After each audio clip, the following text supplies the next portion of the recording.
Ladies and gentlemen, boys and girls, lax rats alike, welcome back to another episode of the Crease Dive.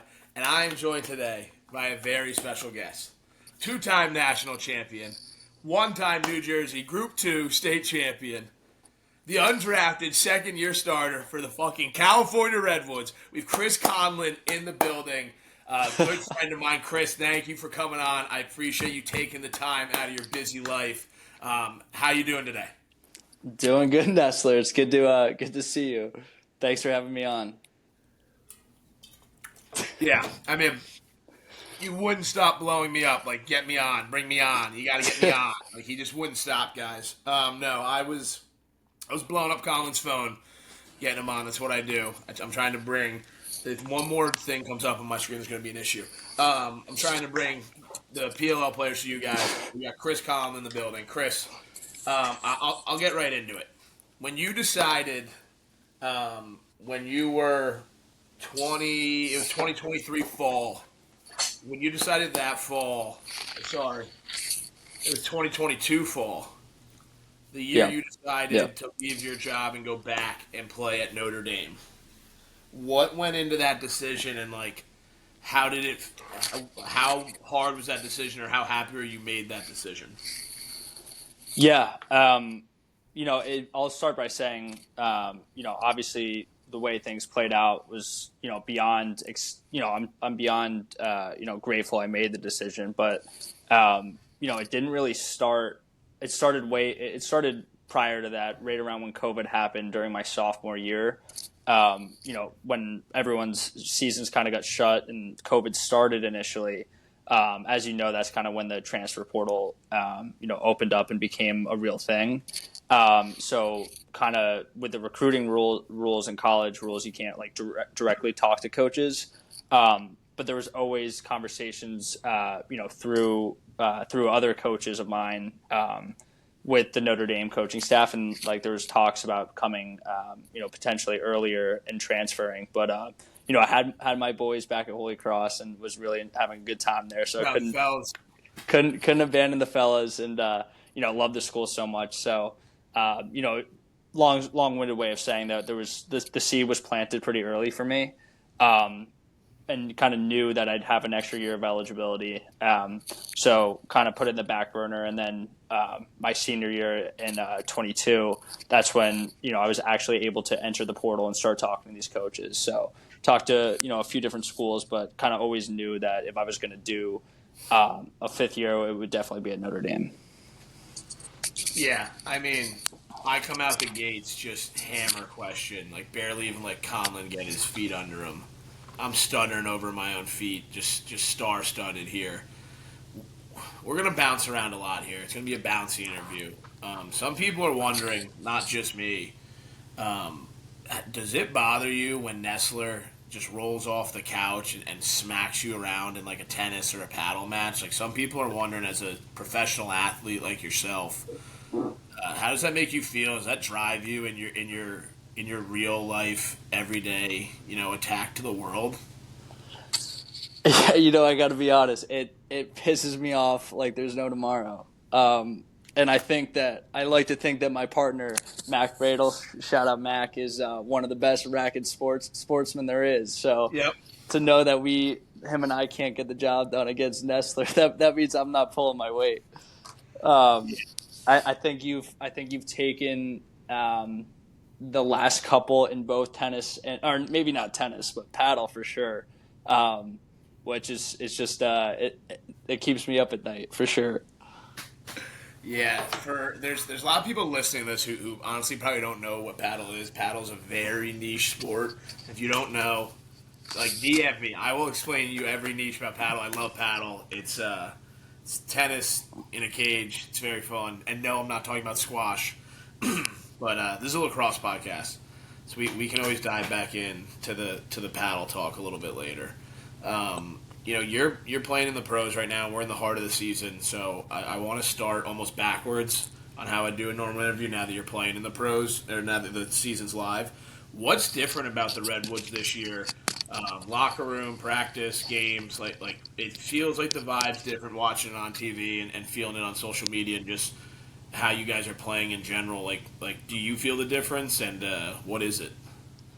Yeah, it's it's not really something that we try and do is like compare ourselves to the year before, but it's all about kind of when we reflect on what's going well. Currently, it's all about like the locker room itself is really tight knit, and we got a good thing going in terms of just overall vibes and like positivity, and I think a lot of that correlates to while there are a lot of guys that have been on the team, there's also a lot of new faces. And it's a relatively young team across the board. So I think that kind of adds like a different dimension to it. But yeah, I don't know. I mean, it's still early in the season, but, we got off to a pretty hot start. But yeah, I mean, I think like everyone from top down is just very welcoming of each other, and honestly, just the camaraderie and like the stuff going on in the hotels and stuff is Yeah. elite. What are those vibes? What are those vibes like with all that Notre Dame blood on that roster? I mean, you guys are running pretty deep with coach, player, and now two players reuniting that played and won a championship together with you and Kavanaugh. Like, are the boys just buzzing? Like, how are you feeling? Yeah, no, the boys are definitely buzzing. Yeah, I think a handful of Notre Dame guys. So got the fellas there, but there's a lot of clashing in terms of like college beef. Like we got a lot of UVA guys out there, so especially on the defensive end, we got some Cuse guys out there, some UVA and Notre Dame and Duke and everything. So there's a lot of college clashing, but it's that's one of the cool things about the league is like, you kind of go through college and you're playing and you just innately hate these guys just because of Yeah. the schools they go to, and then you're all on one team and it's kind of you put that aside pretty quickly. Although we still joke about it quite a bit, Yeah. but no, it's been great. It's like having one of your boys in college who like went to high school near you, and you're like, all right, like I didn't really rock with you, but like now we're chilling for sure. 'Cause, like, we got like 4 years together. Like this is all we got. Yeah, Um, no, exactly. what's like I know it's kind of cliche, but like what's the actual biggest difference for people that are curious between going from college to the pros, in general with the sport of lacrosse and like how it's structured right now? Yeah, I think there's definitely a lot of overlap. There's obviously like the rule differences, like the shot clock and everything. That's a big thing. But I think I think when I first started playing in the PLL, like you see the ball, like you're playing defense, right? And the first time I think we were like playing the Atlas, or my first game was the Atlas, and you see the like ball going from Miles Jones to Schellenberger to Dixon, and just ripping around the Yeah. horn, and you're like, wow, these are not only the best players, um, that like the top players, but like these were like the best players of each of their college teams, Yeah. and now they're on one offensive end, and the ball is just flying around. So it's kind of like pretty surreal. You're like, oh, like holy shit, this is kind of like the real deal. But no, I mean, there's a lot of overlap in everything, so it's like it's not terrible to get acquainted to everything, but it's pretty cool seeing like, wow, these guys are legit. Talking about the pros, you're the only guy in the world who can answer this question I'm about to ask, and I just thought of it today when I worked so hard to book you on my calendar. How far away am I? We'll do on a scale from 1 to 20. How far away am I?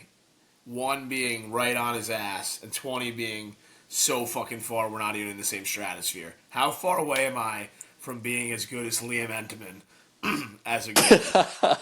And I need just a good, honest answer, even if it breaks my heart, or if people think you're a home rider for saying what you're saying. Like I need the honest, professional answer out of you. You're the only one who truly has any insight. Everyone else can only dream, like myself. Okay, I, trying to think how to carefully phrase this. You comparing your any sort of goalie to Liam Entenmann, in my opinion, you can't do it. He's truly one of a kind. I've never seen anything like it. I agree. And I really want, like, I gave you some props for paddle and tennis, so I want to be able to like clash back on you, but I don't know. I think for the viewers out there, people don't understand your high school abilities out there. In your days at Cabrini, you were legit. If anybody hasn't seen Nestler dropping down and making 20 attackmen jump over him and look like an idiot, they're missing out. So I know you want me to hype you up. I'm trying, but I need comparing yourself to Liam Entenmann, if I'm being honest, you just can't do it. But I want the viewers to know that Nest was elite. But I'll also double down. I'll double down and say 1 to 20. You gotta say a number. Am I like 18 or am I like 12? You're like 8. You're 8 compared to Liam. I was at 7 in my head. I was at 7. I was a step back. I'm not that insane. Because he's, in my opinion, I didn't mean to cut you off, but in my opinion, from what I've seen in my life, like he's probably the best goalie I've seen. I still ride for my guy Kirsty as the best goalie in the world. But like with my eyes, Liam Entenmann's done some shit that's like insane. Yeah. But I did want to ask you that, and thank you for everyone. I did want Conlin to say those nice things about me. Listen, I like to get praise, fellas. That's why I do this podcast. Conlin gave me a little bit. It feels good. But no, Liam Entenmann's a freak. Yeah, it's some of the saves I've seen him make is truly like jaw dropping. Just like how the hell did he do that? But I will also shout out Ryan Ness, because when I think of my Chatham goalies, there's Nest, but there's also Ness. I knew you wouldn't want me to say that, but I gotta give him a shout out. Yeah, I mean, well, now you have to rank him because you're bringing him up. Like this is for anyone who doesn't know, Ness is like Conlin's boy in his grade, and I love Ness is a great guy. I love shout out Ness, baby, shout out Ryan Ness. Teddy at Lafayette, like great. He had a great high school, great college career. I mean, he's not better than Nest, just to be clear. But I don't think Conlin can pass a lie detector test saying otherwise. But I don't know if he's going to plead the fifth here. I'm definitely going to plead the fifth. Yeah, gotta respect both my boys. That's how you know that's how I know it's me, because he doesn't want to do his boy like that. All right, shout out Ryan Ness, though, baby, great career. Shout out Ness, you're a good guy. We can jump off of Chatham. I had a list of Chatham questions, but some people are more concerned about some broader stuff. I asked you earlier, and I stumbled on my words, and I mentioned the year 2022, which is actually when that was when you decided to go to Notre Dame. I was referring to when you'd won a national championship, and I was wondering if you could give people an insight on that movement from I won a national championship, now I'm working, and what was that process like? Being like, all right, I'm going to go back for one more spring and play that 2024 spring and winter national championship. Right.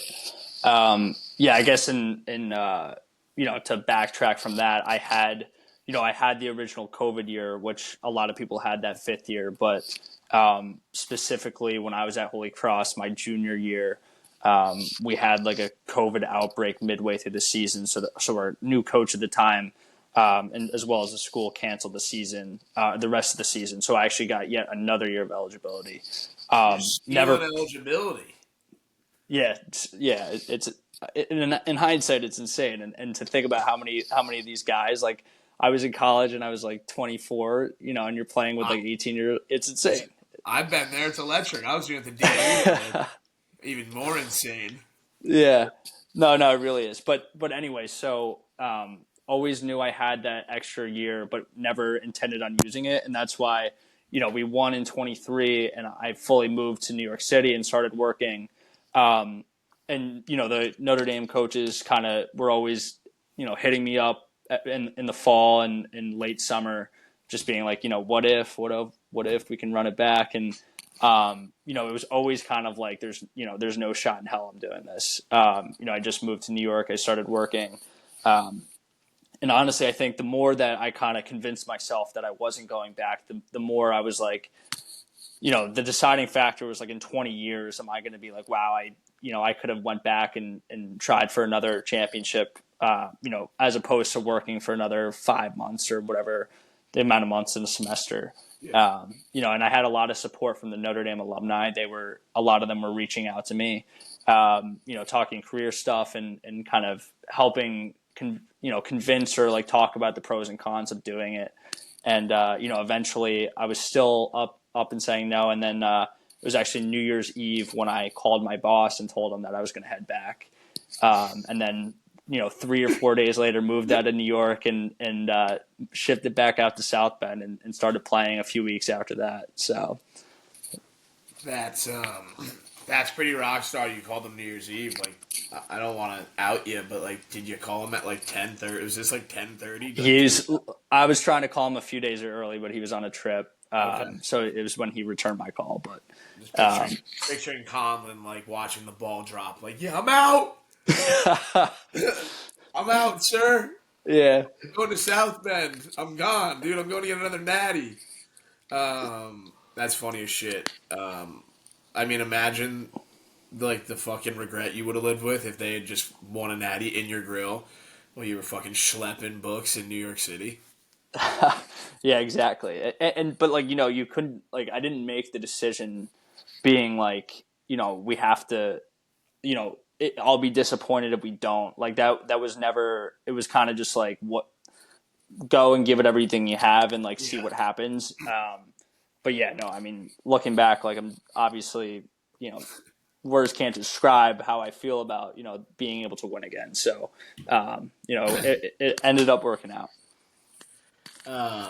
Someone asked me this question the other day. It was the first time someone's ever asked me this, and I had a little bit of a different perspective. But I think you'd have a really cool perspective on it.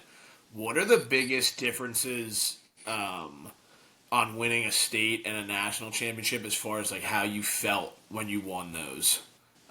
For just people out there who are curious, like who never get the opportunity to necessarily do either of those. Yeah. So from a high school championship versus a college. Yeah.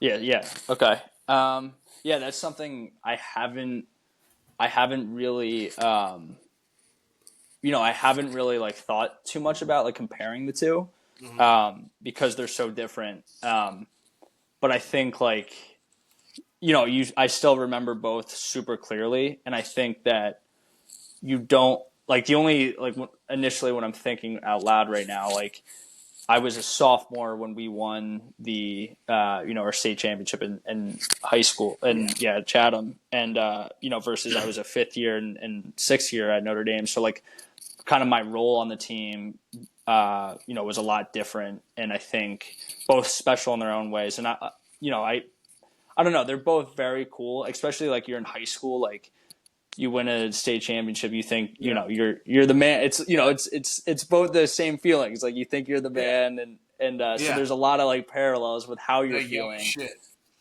And then, I don't know. And then, I think we, in basketball, we won our, counties and section as well. So got a ring there too. And very similar feelings, with basketball too. I think like, but the scale of it, like playing in front of, 50, 60 times more people in college and national championship, like playing in the link both the years was, definitely, I'd be lying if I said it wasn't more of an upscale of a feeling, after winning, and especially like talking about like my career at Holy Cross, like going from winning, we won one game my senior year to the following year winning the national championship. So it was definitely a lot of emotion went on for sure. Yeah, I mean, just as someone who's like kind of always watched Conlin's career, it was like super cool to see him just be like an animal at Holy Cross and like shout out the fellas from Holy Cross, but like the wins weren't stacking there, and like that's all good. Like everyone's been on losing teams before. Shout out football, baby. But seeing him go from there to win a national championship Notre Dame was like so cool from like a friend, like fan, like former teammate perspective. And I do think for people out there, like what I said was like the biggest difference is like the accumulation of work and like the stakes in college are so much higher than like a state championship. But at the time, like that state championship feels like the Stanley Cup. But Yeah. then when you like get older and you compare the two, that's when you kind of realize like they're not necessarily in the same world as far as like how much I guess harder one was than the other. Right. I mean, you have the Well, same there's like perspective. rumors going around. I'm not spreading these rumors. I'm just saying that. Is your pops, Mr. Conlin, a better athlete than you? uh, Honestly, back in the day he was. I don't know. I don't Would you know if he say could there? take. I don't know if he could take anything. Any Conlin's credit. lagging all over the place, fellas. I think we might have lost him. You got me. He's dodging the question. You got me, Nest. He's gone, just like that, man. You He's got me. back. Oh, no. You hear me? Oh, see, this is a bad sign. You can hear me. You're going in and out. What do you not pay your Wi-Fi bill, Colin? Colin's getting like a cyber attack on him in the city right now. Let me. You hear me? You got Yeah, me. now I can hear you. Okay. That's what Um. happens. Boy, sorry to cut you off, Colin, but that's what happens when you're calling from a payphone. So we're back. Um. Yeah. You got me. I got you. You can. Okay. It Yeah. seems like your dad's a better athlete with the whole cutting out thing. Bad Yeah. timing. Yeah. If that's the answer we need. Yeah. You're asking about my dad being a better athlete, right? Yeah. He Correct. was my That's correct. dad. My dad was definitely a great athlete. He played. He actually played lacrosse at Lehigh back in the day when they were first Yeah. starting a sport, and he was a big high school football player. Um, I think I'd like to take the cake that I'm a better athlete, but he would for sure still smoke me in the weight room. Yeah, no, I can see that for sure. Your dad can pick up a house. You brought up football. I didn't bring up football. I kind of did. Um, Quitter? People are saying that you quit football at some point in your career. What was that about? Uh, I mean, I kind of knew this was coming. I have to admit I was a quitter. I stopped playing after Yeah. freshman year. Cool. Um, Cool. Honestly, I think like all of my high school class, like most of us quit, and we always talk about like what could have been if we still played, and yeah, it's something I gotta own that one. Yeah. Not a great not a great showing from you in your class. Definitely like I'm a grudge holder, and like in a world like if they play like there could be another ring in that closet of Nest could have three. I only got two. The state and the natty, but like I could have a third if we had won that fucking state championship 2015. Conlin fucking in there in the slot. Like we could have used a guy like Conlin on the squad. Team was great. Shout out the fellas. But yeah, you're a quitter. I need the people to know that. Like, that shows that superstar professional athletes who have rings on top of rings on top of rings like have flaws as well. Like that is Yeah, back. no, you're back. right. I'm just gonna eat this one. Yeah, no, and No that's like other, no comment. yeah, that's the professional answer. But and Conlin's issue is most people that stop playing football are like, I was too small, and that's like kind of like a bullshit answer too. Like I kind of hate that. Like you're just a pussy. But like Conlin at least is like no, like yeah. In Conlin's defense, the team sucked. So like that's kind of why everyone quit in our town. For everyone who doesn't know the Chatham football lore, which I will tell you all about one day. But I'm not gonna. I can't keep Conlin for all of it. I'm sure I'll give it to him next time I see him. Show him my huddle tape.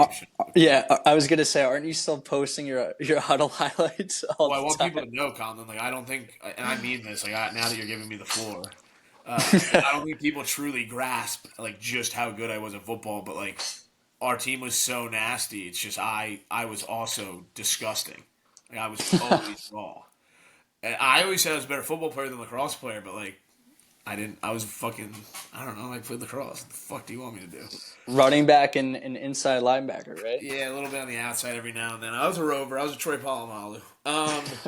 Let's talk rule changes in the PLL. I have a rule I really want to change, and I can go first. This is like a trust tree, and the PLL is going to hear this, so be careful what you say.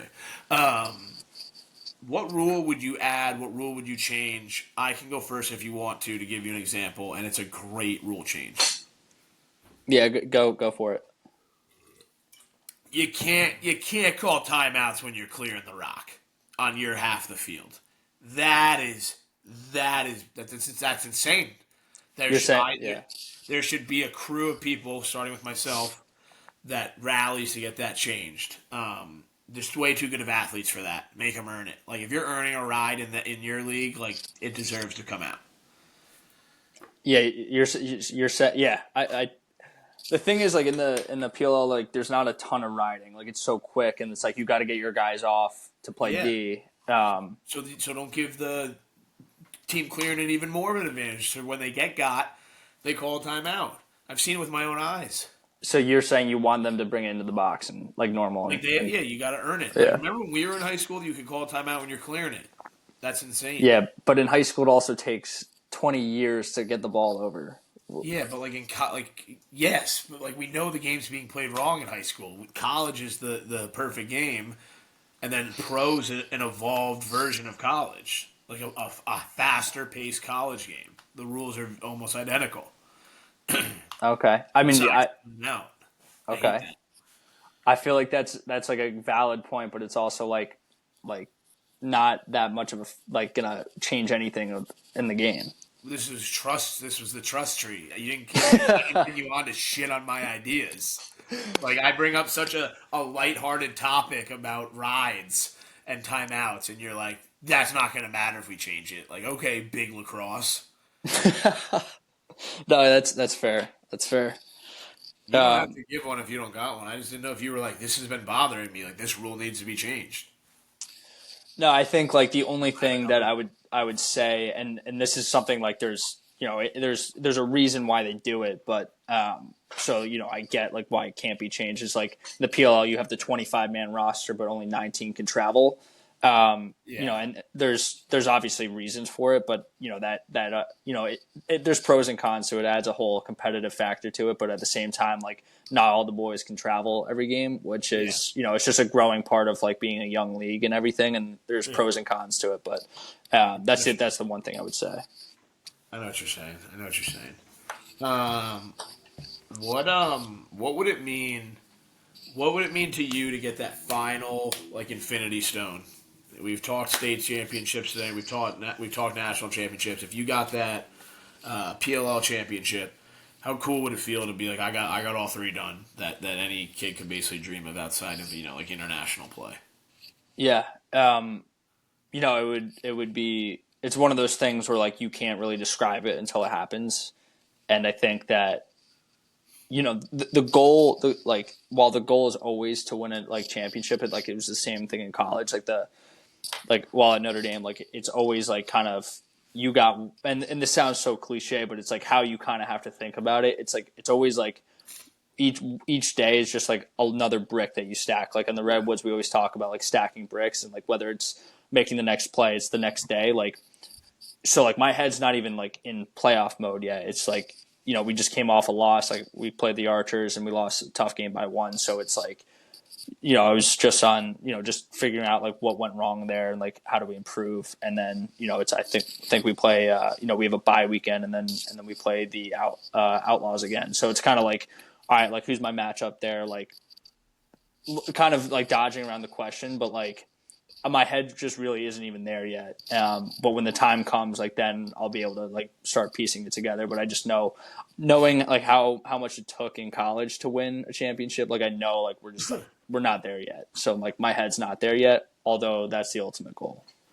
Yeah, I mean, like you said, like it sounds like cliche, but like you're right. Like when you're on a team, like you're always just like, all right, let's get the next one. You're not like, yo, let's go win the like championship this year. It's Right. like it's just like win our fucking games, and like we'll deal with it when we get there. Right. Right. Um, I think that's like a cool, like kind of like it seems like you're kind of like bullshitting around the edge, like you said, but like it's the truth. Like that sort of is what it is. Right. Uh, we don't need to talk about me anymore.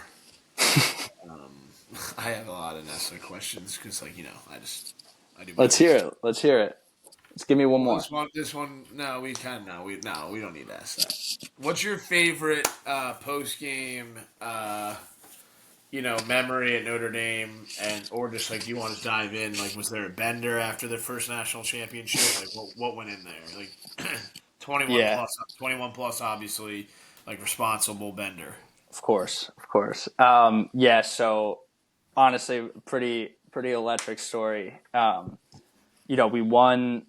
We won the championship. We played Duke. We you know, went out, met with all like family friends in the tailgate.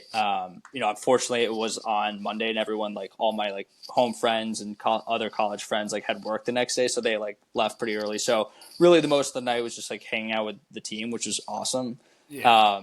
We basically like ripped it around Philly, like up all night. Actually, we're like a big this like Go Cubs Go song, because like we're kind of from like Midwest, so like we were like all of us chanting in the streets like Go Cubs Go, like at like 5 in the morning, just like prancing around, all like 60 of us in the streets. We ran the Rocky Steps at like 6 in the morning, like as a team, just like super just having a good time. And then the best part is our whole team went to Germany. Um, the like 2 days later, we flew out to Germany for 2 weeks. Went to a few other spots, but our full team went out there, and like it was part of like this grow the game initiative. So we like were playing lacrosse against like the Netherlands and some other international teams, which is pretty cool. But yeah, it was just a continuation of never ending fun for those next 2 weeks. Took years off my life, I think. Yeah, that's pretty rock star, especially going to Germany, because then all the younger boys don't have to worry about like being too young to booze. Like it's 18 over there. Like they're chilling. Right, You're a right. freshman or sophomore who makes on the flight to Germany with all the fellas. You're like, wow. I can use my normal ID. I don't need to be in makeup. I'm good. Um, I know a lot of people will love that story. Who's your who's like the hardest, or like who's the matchup that's just giving you hell in your career? Like who's the guy you're just like, dude, this guy fucking gets me every time. Um, it's a good question. You just You know, Calvin's just like no one's ever gonna. no, that's not true. Um, yeah, I think that I've only played again. I guess I played him in high school a few I times, but lost you. CJ, This fucking guy, man. what, you can hear me or you can't? You got me, Ness? Who's that? Yeah, I lost you for a second. Who'd you say? You got. I was gonna say CJ Kirst. Yeah, he's your daddy.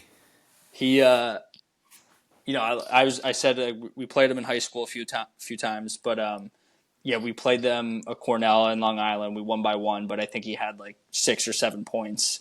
Um, not all on me, I don't think, but no, Having a day on Conlin's head. yeah.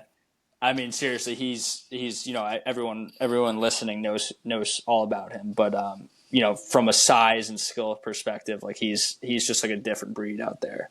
So he's like one of the first ones that comes to mind. But had my fair share of other top guys like Brennan O'Neill, Pat Cav, and practice every day. So yeah, there's been a ton, but CJ is definitely gave me some trouble. I can see Pat Cav like having you in literal hell in a South Bend practice for sure. Yes, there's definitely been some times where especially if he gets pissed off, they got like that Kavanaugh, like they get pissed, like you don't want to be anywhere near them. So That's funny. Give me three guys who were like key to your growth as a player in your career. Like other players, not coaches, guys you played with at some point. It could be Chatham, it could be Notre Dame, it could be Holy Cross, it could be the Redwoods. That you're like, this guy, whether it was defense, offense, face off, he's like, this guy took me to the next level. yeah, um, got to think about that one. I think three guys. I'll stick with Notre Dame guys, just because top of mind. But I think that a current Redwood guy, Chris Fake, who went to Yale. We were in the same like fifth year class. He was definitely like one of the guys that like really got me up to speed, because he was, I was never really like that into like my footwork and everything like outside Yeah. of practice, and he was somebody that was so dialed in every day after practice. And that's somebody that I was like, wow, like this is kind of what it takes to play at this level. So, Yeah. he's somebody that, and playing with him now on the Redwoods has been great. So I definitely think he comes top of mind. And I think, if I'm thinking two other guys, like, I think that this guy actually not too many guys know him because he wasn't on the field too much, but he was one of our captains at Notre Dame. Yeah. His name's Max Maniac. He was a 2-year captain. Never really stepped on the field, and I think that that speaks to his character. He's just a beast of a dude, like one of the nicest guys I ever met. Lives in New York City. I'm very close with him, but he's somebody that like I truly was like, wow, this guy actually is like a man for others. He Yeah. truly is like wants what's best for the team. Like never gets on the field, but like gives so much to the team. And that's somebody like that was like the first guy when I was like, this guy is truly like what a good teammate is. You've obviously played. Everyone's a good teammate, but he's somebody that I think anyone on the Notre Dame team would be like, yeah, like he's the guy. So shout out him. I think I'm trying to think of one more. I think another guy is Brian Tevlin, who's also on the Redwoods with me. Also Yale Just guy. every Notre Dame guy's on the Redwoods. Like it's insane. Yeah, yeah. But he's somebody. He was also he was a captain at Yale, captain at Notre Dame. Grew up pretty close to him. He's a Seton Hall prep guy, as you know. Yeah. But I bring him up because he's somebody that like is not afraid to like rip you a new one, like because he like knows it's for the best interest. So like countless times when like he's like chewed me out for like not kind of bring my best or like fucking around when like I shouldn't be and stuff like that. So shout him out. Conlin just dicking around, Tevin laying into him. With you. That's good stuff. What you're a busy fucking dude. Like we're texting, trying to set up like paddle tennis. You're like taking the train back to get some tennis in. You're always doing shit. How does a guy like you, who's as busy as he is with his job, social life, family, how do you still find that drive to get up and like get up for these games and like go and get it? Like what is it that drives you as a professional athlete in this like kind of hybrid kind of like world we live in with lacrosse right now? Yeah, it's honestly it's for me it's kind of it's like easier to get up for this than oftentimes in like college. Like in college, you're doing it every single day, so like it can be kind of like a long season, as like Yeah. it can like wear down on you, and you can kind of like get a little tired of it at some points. Yeah. But like You can for mentally this weigh it. structure, yeah, this structure, like you're kind of working a normal job all week, and then it's like you're flying out and like meeting up with your boys, like going like getting on the bus together to go to practice. Like it's awesome. Like you catch up with everyone, ask them how their week is, and then like you just go Yeah. compete. And it's so it's honestly just like it's pretty awesome just doing it every week. And so it really isn't that hard to get to get amped up for it. Yeah. I think that's something I never really thought about. Like I know it's not I know everyone in the league is like homies and like you guys will go out and like have your fun like after games and whatnot. But I guess I never thought about how cool it is to be like, oh shit, like the next like 12 weeks I get to see like these homies once a week, no matter what. We get to practice, we get to sleep in the same hotel like area, like we get to play a fucking the highest level lacrosse there is in the world, and then we fly home and we just do it again the next week. It's like that sounds like incredibly rock star. Do you have any plans for the bye week this year? What are you gonna do to rest your body on the bye week? Or did I miss it already? Do you already have a bye week? No, it's Okay. currently this week. This week. Okay. Um, What are you getting into? yeah, not too much. I actually a lot of it is like rest because like it is like a shot to your body. So a lot of it has just been like recovery stuff like that. Yeah. Catching up on my normal job too. A lot of it has been that.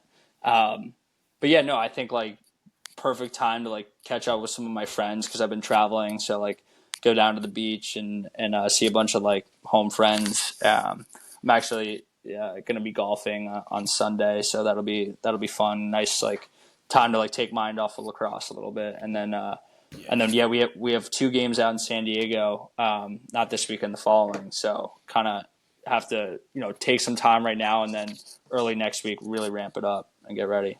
Hell yeah. Golf is something you would for sure like beat the piss out of me in. Yeah, I mean, I'm not great either, but I feel like I feel like I've seen a few videos of you at somebody's bachelor party, ODP. All right. Yeah, not great. It's on the Twitter. Yeah, wasn't a great shot, man. Right into the water. I'm like Happy Gilmore. Sometimes I just lose it on the course. It is what it is. But I want to say thank you to Chris. I do want to ask you if you have any questions or any chirps or anything you want the viewers to know about me. Like, this is your chance. If you want to give a shout out to anyone, potentially like maybe we get some merch deals for Conlin going. Like maybe we get Chrissy models coming soon, maybe. But this is your platform. If you have anything you'd like to say on the way out. Nothing. I got nothing for you. This has been awesome. I think that for those that are listening, that Nestler is not blowing smoke that he was an unreal high school athlete. I'll be the first to say it. I know he's saying it, but I will double down and back that up any day of the week. So make sure you guys check out his huddle tape. I know he'll probably put it up 15 times over the next week, but tune in. Wow. I mean, I haven't been clipping a lot. I've been a busy man with my job, but I'm for sure clipping that. Huddle link attached. Conlin, you're a good man for hyping me up. It means a lot that someone in this world will validate me outside of my boys when we're tuned up on a Friday night. You can only show the huddle tape to so many people. At a certain point, they start to think it's not even you. But no, thank you for coming on, man. I appreciate it. I love getting to watch you play, which is cool. I think it's cool that you play with all your boys at on the Redwoods. I love fucking giving you that work and paddle, and then the occasional tennis win. For anyone listening, Conlin is a much better tennis player than I am. Like much better. Paddle, I do think I'm better, but he might argue that. But I think it's cool that we get to battle there. I think it's cool you got to hop on. I'll hopefully see you soon. I know you'll be busy. I gotta try to get out to some PLL stuff soon. But I do love the Friday, Saturday schedule. It's just with my new job, the Friday I get fucked on Friday. Like I'm just like a bitch sometimes. Like I'm not. My Fridays driving to places are pretty dead. Yeah. I like it. No, better. it's tough. It's I tough. like it better. Yeah. It's better for you guys too. Not playing on Sundays most of the time. Yeah, it's definitely good. It's easy to get back, but yeah, I mean, no matter way how you cut it, like you're leaving early from your job Thursdays to go. You're playing Friday, so there's pros and cons. I think it's nice to get that extra day to recover and like get your bearings going into that next work week. Right, for sure. All right, Colin, I appreciate you, man. I'll talk to you soon. Yeah, Nessa, thanks for having me. Yes, sir, man. Go hit the hay. Peace. Chris Conlin, baby. What a guy, man. What a guy. I'm happy we got to chop it up with him. Like, full transparency. A little Stony Baloney. Well, it's me. I'm not going to bore you guys with Nest. Kansas to win it all still. I've been a little MIA. My real-life job's been kicking my ass. I like it. I'm enjoying it. But I'm still going to make time for you guys. I love coming on here and getting the platform to chop it up. As always, you can tell me to fuck off. You can tell me what I'm doing wrong. You can give me ideas. I got a list of PLL guys I'm going to try to get going during the season because I know we're all tapped in right now. If you're listening at this point, you're a true sicko. I appreciate every one of you. Merch soon. I got the merch on. If you're looking, buy the fucking merch so I don't. I need to buy lunch, man. I know I look like I'm eating a lot. That's just 'cause I'm lazy. I need money. Buy some merch. Tap in on Twitter, Instagram. Twitter's where the juicy stuff's at. I'm trying to get going on Instagram. But I love you guys. I love you guys a lot. Appreciate you guys as always. Tap in with Jordy. Tap in with Dukes. Tap in with everyone. But especially those two guys. I appreciate them a lot. I always like to thank them for giving me the platform. And I know they won't get this message, but I love you guys. And I appreciate you a ton. So yeah, that's it. That's it, baby. I'm gonna let you guys go. 45 minutes on the dot in 3, 2, 1, bang.